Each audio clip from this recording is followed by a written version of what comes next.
At least 9 Palestinians have been killed in the West Bank after the Israeli military launched raids and airstrikes overnight. That's according to the Palestinian Health Ministry.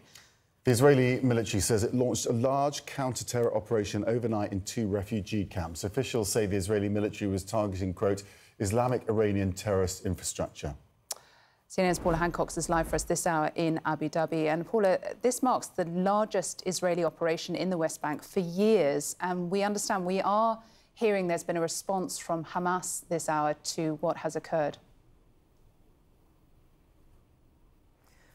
Yeah, Christina and Max, this is certainly a significant operation. We have been seeing for months that there have been these limited operations by the Israeli military into the occupied West Bank. Hundreds of Palestinians have been killed over recent months, since October 7th of last year. But this is definitely something more significant that we are seeing. Now, we did hear from the governor of Jenin that he said just after midnight, so in the early hours of Wednesday, the Israeli military surrounded the refugee camp and Jenin itself. He says that he can still hear gunfire ongoing in the area, so it is believed this operation is still going. And he says a third of the city is without electricity at this point. Now, as you say, we know that 9 Palestinians have been killed. We hear from the Red Crescent Society, from the Ministry of Health, that those deaths happened from airstrikes, also from strikes on the ground. We hear drones are in the air as well.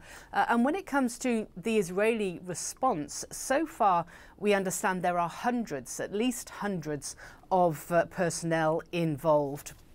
We've been told that there are 4 battalions of the border police alone, including undercover border police, and that doesn't include the military and the intelligence element. So this is a large operation. Now, one thing I wanted to mention was a tweet we had from the Israeli foreign minister, which was interesting. He gave a reason for this operation, saying that it was to thwart what he called Islamic Iranian terrorist infrastructure, saying that Iran is funding and arming terrorists in the West Bank and trying to create a situation similar to Gaza and Lebanon. And he said, quote, "We must address this threat just like we're handling terror infrastructure in Gaza, including temporary evacuation of Palestinian residents and any step necessary. This is a war like any other, and we must win it."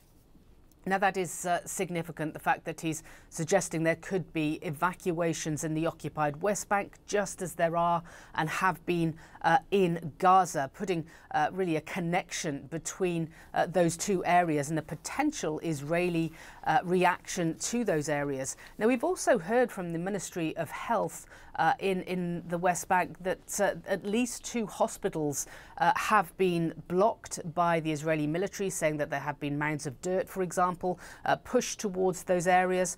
We have seen and obtained video that would back up some of those claims. We've seen some very heavy Israeli military assets in those areas, bulldozers, for example, pushing up infrastructure and pavements and roads in those areas. And we are still getting information and video coming in showing the extent of this operation. But what we're hearing from the Israeli side is that they are trying to end the Iranian terrorist infrastructure, as they put it, in this area. From the Palestinian side, and certainly from those in Jenin, one of the key areas that has been targeted, certainly from the governor, they are concerned about access to hospitals, about hundreds within those hospitals itself, given that they're claiming that Israel has restricted all access there. We heard from the Red Crescent Society as well, saying that their manoeuvring of ambulances has been heavily restricted by the Israeli military as well. Max, Christina? If this war expands from Gaza to the West Bank, that's obviously a big escalation of that war, isn't it? Does Israel have the resources for that? I mean, I think they certainly have the resources. It would be a significant escalation. The fact that the foreign minister is connecting the two in such a blatant way on X, formerly known as Twitter, is significant in itself, mentioning potential evacuation of Palestinian residents, something that we have been seeing for months in Gaza, and something we are still seeing. The Gaza residents have been moved sometimes a dozen times from area to area as the Israeli military tries to clear out civilians, they say, and target Hamas militants that are within that area, or tunnels that are within that area. Now, if that were to be replicated in the West Bank, it would be very significant, very devastating. When you're talking about these refugee camps in Nur Shams, for example, in Jenin, they are densely populated, a very similar situation to what we see in Gaza, where it would be difficult for them to be evacuated. And of course, there would be a concern if this operation were to be significantly increased by the Israelis, that there would be civilian casualties within that as well. Now, at this point, the Israeli military not specifying how wide this operation is or how long it will go on for, but suffice to say it is larger than we have seen in some time.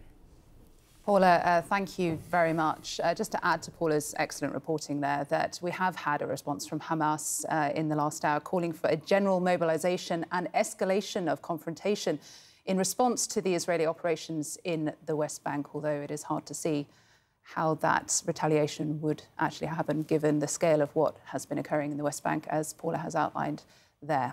CNN anchor and chief national security analyst Jim Sciutto is in Tel Aviv. Jim, what are you learning about this operation this morning?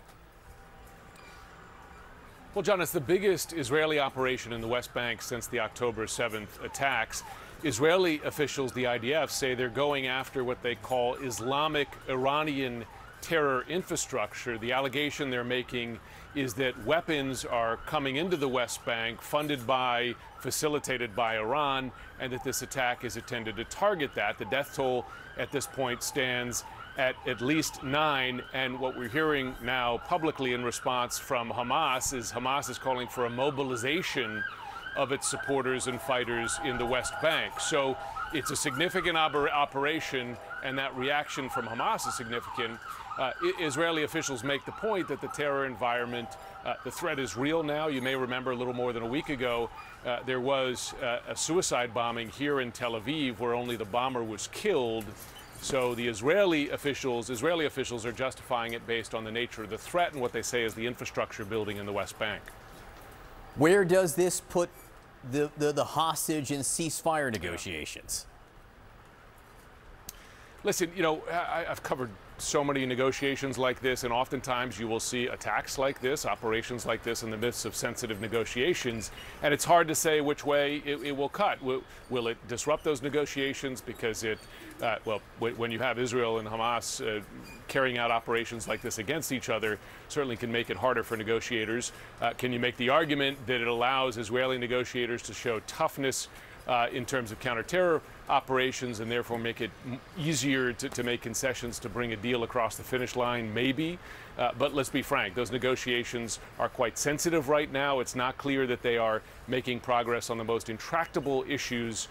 So any increase in hostilities, particularly in the West Bank, are ones that you have to treat as a risk. And it's been notable to hear the Israeli foreign minister tweeting today that Israel should carry out operations in the West Bank like they've been carrying out in Gaza. That certainly would be quite an escalation. Yes, it would. All right, Jim Sciutto, great to have you there. Thanks so much.